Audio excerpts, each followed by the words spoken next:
वा सरकारमाथि हिरो छ्याप्ने र कोभिड विरुद्धको औषधि खरिद जस्ता कुराहरूमा भएको भ्रष्टाचारको नाममा कुरा उछाल्ने र नभएका कनेक्सन अनुचित ढङ्गले देखाउने त्यस्ता खालका क्रियाकलापहरू भए। हामी सबैलाई थाहा छ भ्याक्सिनको अभाव छ दुनियाँमै।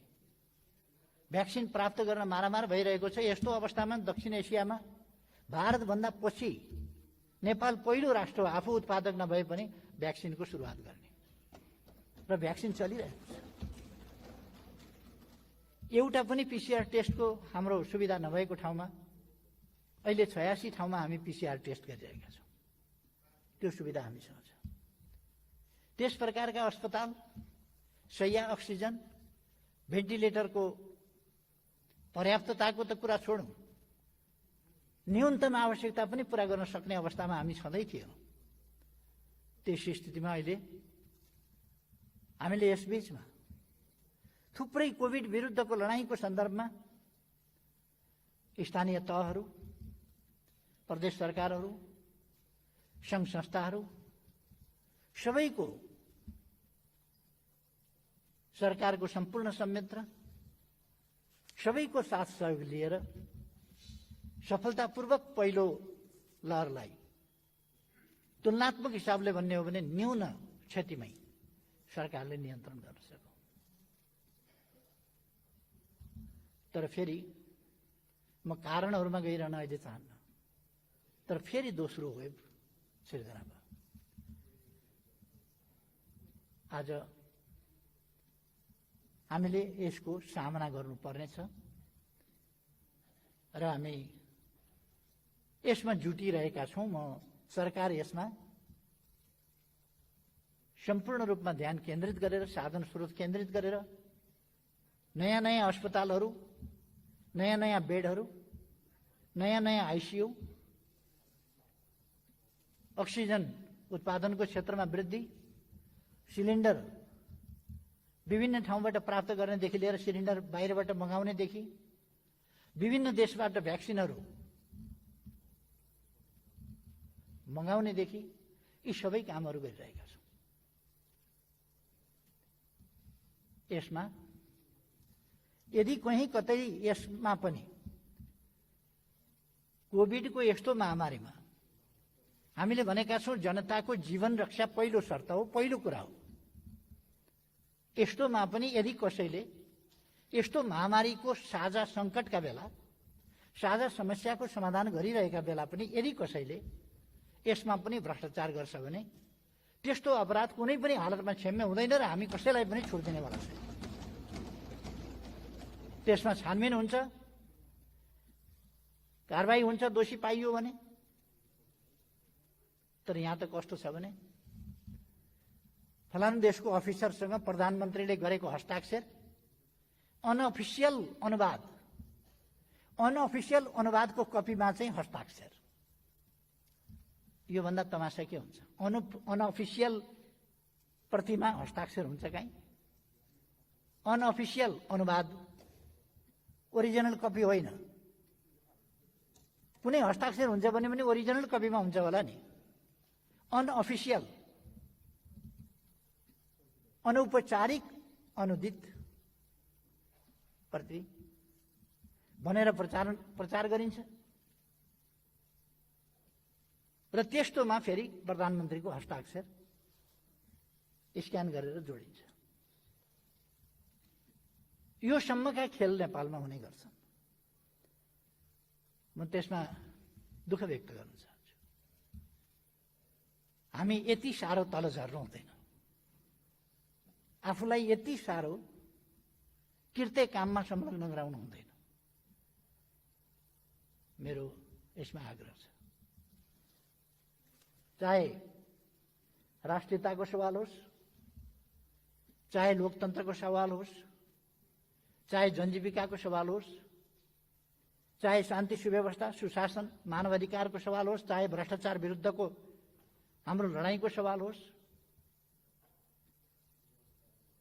कुनै पनि कुरामा सरकार अनुचित तरिकाले, अनुचित प्रश्नमा, अनुचित दृष्टिकोण र अडानमा कुनै सम्झौता गर्दैन। राष्ट्रिय हित, जनताको हितलाई छोडेर तलमाथि गर्दैन र गर्न दिँदैन भन्ने कुरो मैले पटक पटक यस गरिमामय सदनमा प्रस्तुत गरिसकेका छु। यस सम्बन्धमा मैले धेरै केही भन्नु छैन। खालि मैले यस्तो परिस्थितिमा आज हामी राजनीतिक अवस्थाको कारणले मैले यस सदनको ममाथि विश्वास छ भन्ने कुराको पुष्टि गर्न आवश्यक ठानेकोले आज यो प्रस्ताव राख्न म यहाँ उभिएको छु। म विश्वास गर्छु हामी संलग्नतामा होइन, म कहाँ संलग्न छु, मेरो संलग्नता कहाँ छ भन्ने कुरामा होइन, हामी सार्वभौम जनताको प्रतिनिधित्व गरेर यहाँ उभिएका छौँ। सार्वभौम जनताको भावना र हितहरूको प्रतिनिधित्व हामी गर्छौँ। यस्तो अवस्थामा हामीले विचारको आग्रहका साथ होइन, आफ्ना स्वार्थहरूबाट निर्देशित भएर होइन, हामीले म कहाँ छु, कहाँ आबद्ध छु, कहाँ सम्बद्ध छु भनेर होइन, आबद्धता वा संलग्नतालाई हेरेर होइन, सत्यलाई पछ्याएर निर्णय गर्नुपर्ने अवस्था छ र निर्णय हामीले त्यसरी गर्न सक्नुपर्छ। यदि हामीले सच्चाइलाई पछ्याउँछौँ भने वर्तमान सरकार कुनै हिसाबले विश्वास गर्नु नपर्ने सरकार हुँदै होइन। राष्ट्रियताको हिसाबले, राष्ट्रियताको प्रश्नमा मैले धेरै भन्नु पर्ला जस्तो लाग्दैन। एउटा अग्नि परीक्षा होइन, राष्ट्रिय हितको रक्षा सम्वर्धनको प्रश्नमा, राष्ट्रियताको रक्षा र सम्वर्धनको प्रश्नमा, स्वाधीनता स्वतन्त्रताको वास्तविक अर्थमा व्यावहारिक रूपमा कार्यान्वयन गर्ने सन्दर्भमा, भौगोलिक अखण्डताको रक्षा र पहरेदारी गर्ने सन्दर्भमा, राष्ट्रिय हितलाई सर्वोपरि राखेर व्यवहार गर्ने सन्दर्भमा र राष्ट्रिय स्वाभिमानलाई माथि उठाउने सन्दर्भमा वर्तमान सरकारले कुनै पनि कसर नराखेको कुरा यो तर्कभन्दा माथि छ। तथ्यहरूले यसलाई तर्क गरिरहनु पर्ने होइन, तस्बिर आफै बोल्छ भने जस्तो सत्यहरू आफै बोल्छन्, हाम्रा व्यवहार आफै बोल्छन्, हाम्रा उपलब्धिहरू आफै बोल्छन्, हामीले प्रस्तुत गरेका दृष्टिकोणहरू आफै बोल्छन्, हामीले लिएका अडानहरू आफै बोल्छन् र हामीले प्राप्त गरेका उपलब्धिहरू आफै बोल्छन्।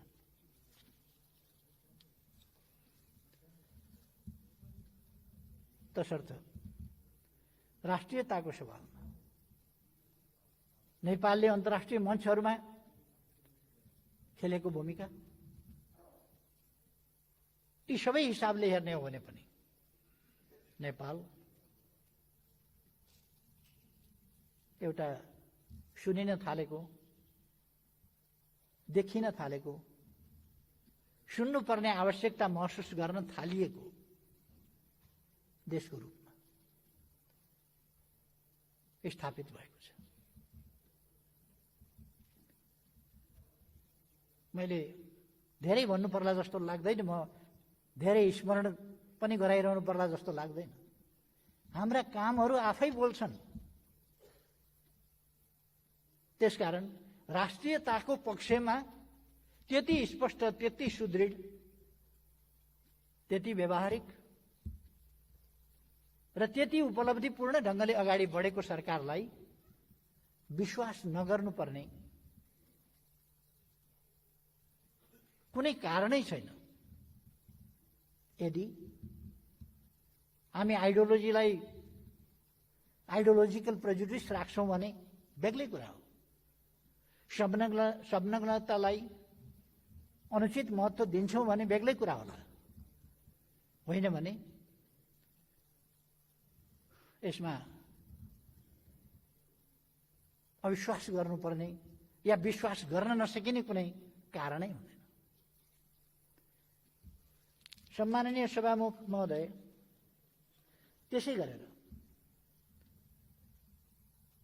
सुशासन, शान्ति सुव्यवस्था र राष्ट्रिय समस्याहरूको समाधानको सन्दर्भमा समस्याहरूलाई थाती राखेर समस्याहरूको गीत मात्रै गाएर होइन, समस्यालाई समाधान गरेर अगाडि बढ्ने सन्दर्भमा यो सरकार जुन प्रभावकारिताका साथ, जुन सफलताका साथ अगाडि बढेको छ, त्यस सन्दर्भमा यस सरकारमाथि विश्वास नगर्नुपर्ने कुनै कारण छैन र हुन सक्दैन। हामीले वैचारिक हिसाबले संविधानको स्वीकार्यता, पालना वा संविधानको सर्वस्वीकार्यता, सर्वग्राह्यताका प्रश्न हामीले उठाउने गर्यौं कहिले कहिले। ती प्रश्नहरूको सन्दर्भमा अब नेपालमा त्यस प्रकारको कुनै समस्या छैन जो आधारभूत रूपमै संविधान मान्दैन भनोस्, त्यस्तो समस्या छैन। जहाँसम्म संविधानमा यो वा त्यो पक्षमा यति सन्तुष्टि रह्यो, यति असन्तुष्टि छ, यो ठाउँमा सच्याउनु पर्छ भन्ने कुरा, त्यो त व्यवहारका क्रममा संसारमा जुनसुकै पनि संविधान परिमार्जन हुँदै जान्छ। आवश्यकताका आधारमा देशलाई अगाडि बढाउने सन्दर्भमा संविधानको कार्यान्वयनकै सन्दर्भमा प्राप्त अनुभवहरू र ती अनुभवहरूले देखाएका परिवर्तनका आवश्यकताहरू अनुरूप र देशलाई अगाडि बढाउनका निम्ति औचित्यपूर्ण ढंगले समयानुकूल ढंगले संविधानमा संशोधन गर्न सकिन्छ, गर्न पर्ने हुन्छ र त्यसका लागि त सरकार सबै पक्षसँग छलफल गर्न, त्यसका लागि मस्यौदाका सन्दर्भमा, संविधानको सन्दर्भमा मस्यौदा गर्ने सन्दर्भमा, त्यो मस्यौदा भनेको सुझावका लागि, संविधान संशोधन कहाँ गर्नुपर्छ त्यसको अध्ययनका लागि एउटा कार्यदल पनि बनाउन सकिन्छ। त्यस्तो कार्यदलबाट आएका सुझाव अनुसार आवश्यक संशोधन पनि गर्न सकिन्छ। संविधान असंशोधनीय दस्तावेज होइन भनेर मैले धेरै पटक यही रोस्टमबाट पनि बोलेको छु सुरुदेखि नै। औचित्यको आवश्यकताको आधारमा संविधान संशोधन हुन सक्छ। बाँकी आधारभूत रूपमा आज सिङ्गो देश अब कसैले विखण्डनको राजनीति बोक्दैन। विखण्डनको राजनीति विभाजनको राजनीति होइन। देशको सार्वभौम सत्ता, स्वाधीनता र भौगोलिक अखण्डताको सन्दर्भमा अब कुनै विवाद छैन र पृथकतावादको विचार बोक्ने पक्षलाई पनि हामीले संविधानको मूलधारमा ल्याइसकेका छौं। त्यसै गरेर राजनीतिक उद्देश्य प्राप्तिका लागि अथवा आफ्ना माग र आकांक्षाहरू पूरा गर्नका लागि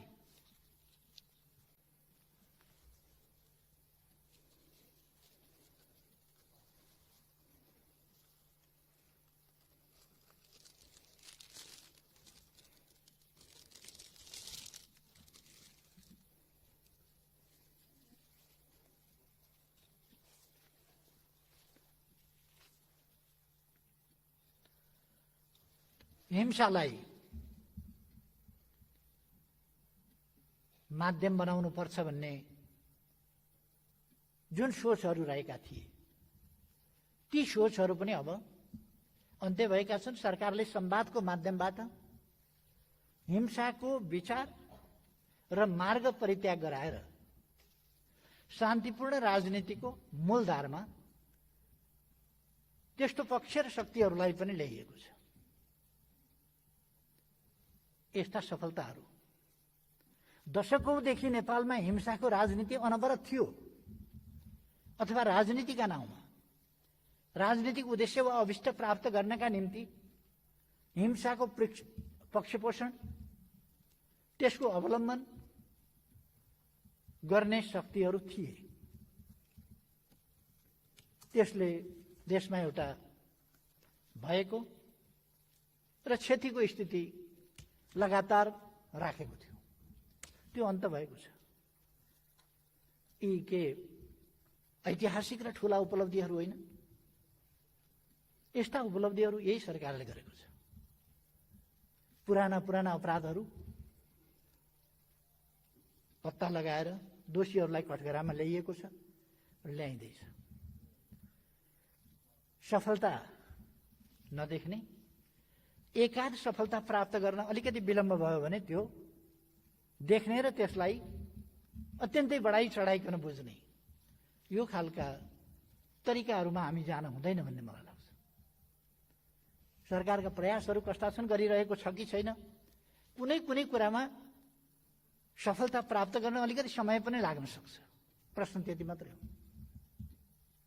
तर सरकार सफल भएर छोड्छ। हिजोदेखिका विभिन्न खालका अपराधिक क्रियाकलापहरूको सन्दर्भमा छानबिन गर्ने र दोषीमाथि कारबाही गर्ने काम वर्तमान सरकारले गरेको छ। यसले मैले पहिले नै भने दोषीको अनुहार हेरेर कारबाही गर्ने कि नगर्ने होइन, निष्पक्ष न्याय निरूपण भइसकेपछि वा त्यसरी गरिएपछि अनुहार हेर्ने गरिएको छैन। कुनै आग्रहवश, पूर्वाग्रहवश, प्रतिशोधका हिसाबले कुनै प्रकारको क्रियाकलाप वर्तमान सरकारले गर्दैन। अराजनीतिक हत्कण्डा अपनाउने या त्यस्ता अनुचित अराजनीतिक गैर कानुनी तरिकाले त्यस्ता कामहरू गर्दैन। मैले पहिले पनि यस सम्मानित सदन समक्ष यी कुराहरू राखिसकेका छु। त्यसकारण यस सरकारलाई विश्वास नगर्नुपर्ने कुनै कारणै छैन।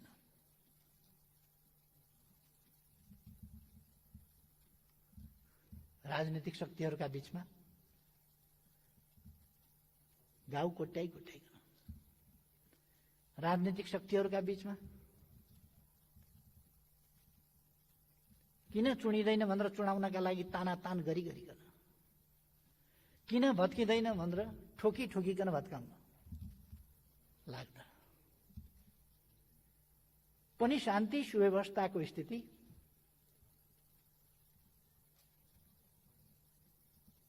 राम्रो छ। फेरि यदि हामी सत्यलाई स्वीकारेर अगाडि बढ्न तयार हुन्छौँ भने यस सरकारलाई समर्थन, विश्वास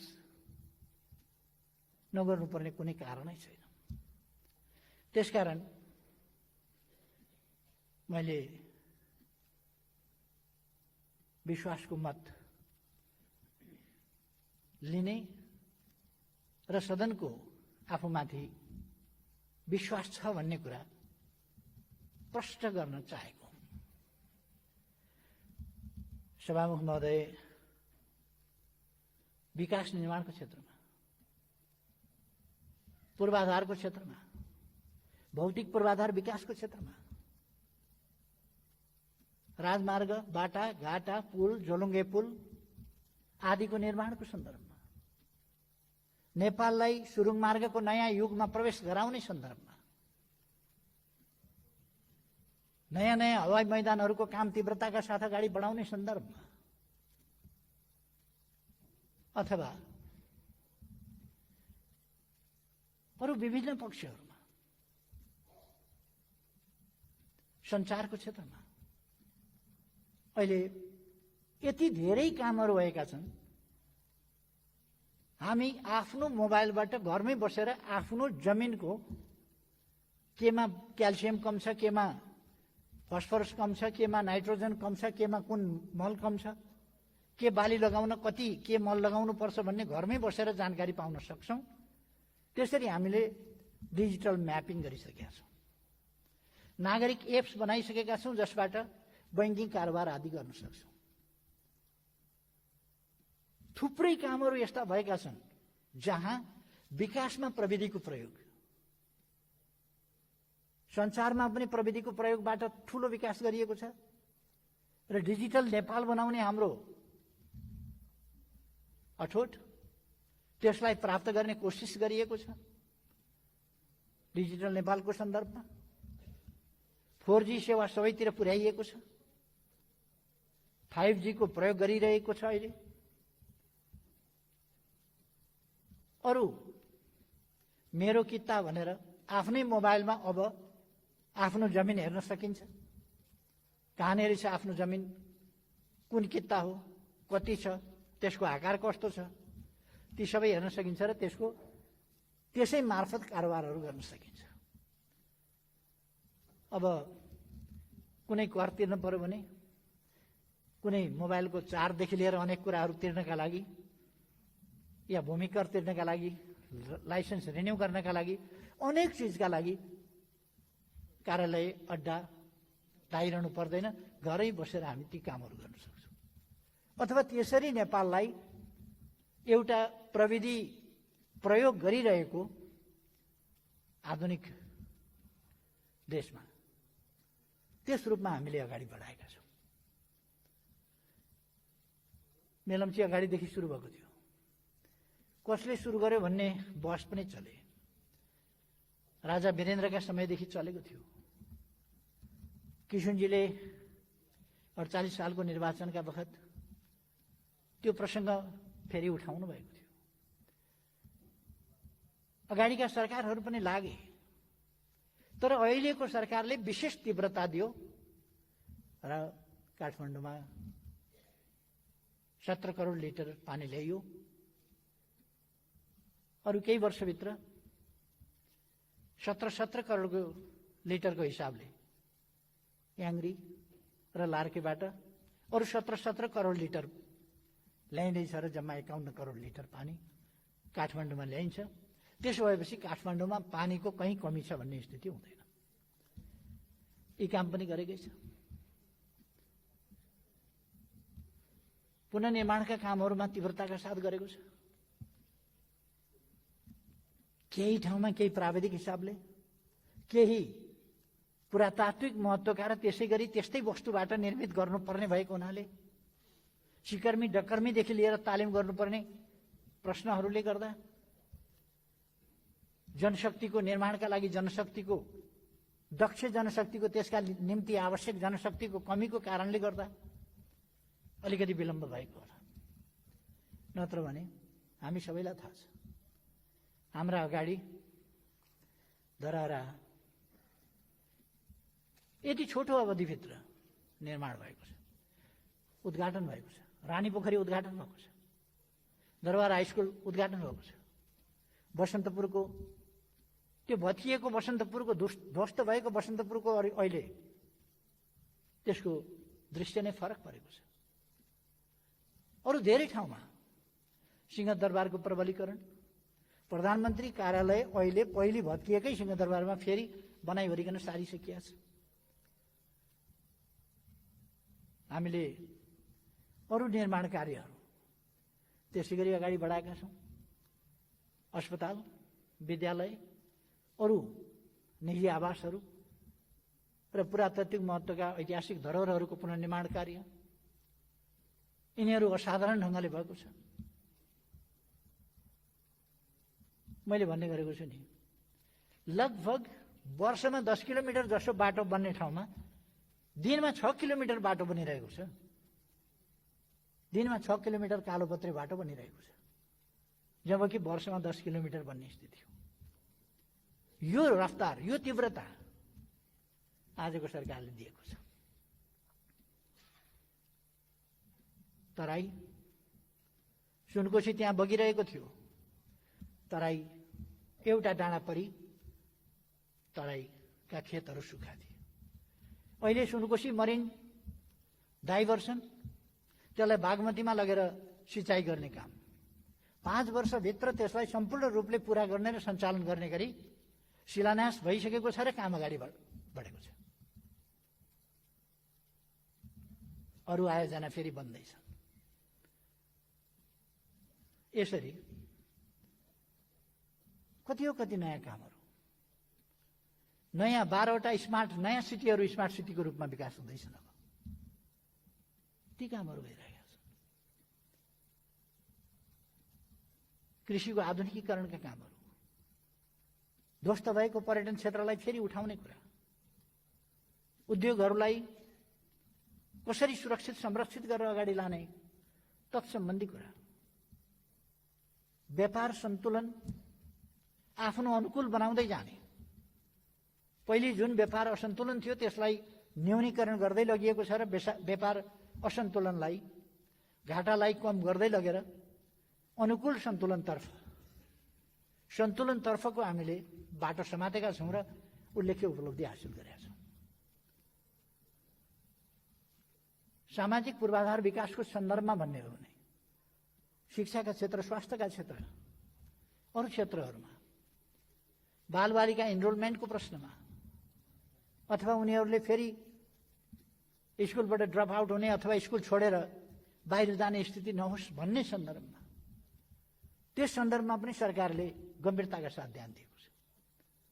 उच्च शिक्षालाई, विश्वविद्यालयहरूलाई अनुसन्धानका केन्द्र बनाउने, अनुसन्धानमुखी, व्यवहारमुखी, आधुनिक शिक्षा, प्रतिस्पर्धी शिक्षा, त्यो कुरा उपलब्ध गराउने, यस सन्दर्भमा सरकारले ध्यान दिएको छ। कृषिलाई कसरी ठूलो मात्रामा उत्पादनमा लान सकिन्छ, उच्च उत्पादन वृद्धि दर कसरी कायम गर्न सकिन्छ, त्यसै हिसाबले यस्तो बेलामा पनि कृषि क्षेत्रमा उत्पादन वृद्धि दर राम्रो रह्यो। धानमा 9%, मकैमा 6%, अरू सालाखाला गर्दा पनि लगभग 6% को कृषि उत्पादनमा वृद्धि भएको छ। माछा, मासु, अण्डा, दूध आदि क्षेत्रमा हामी आत्मनिर्भर भएका छौँ।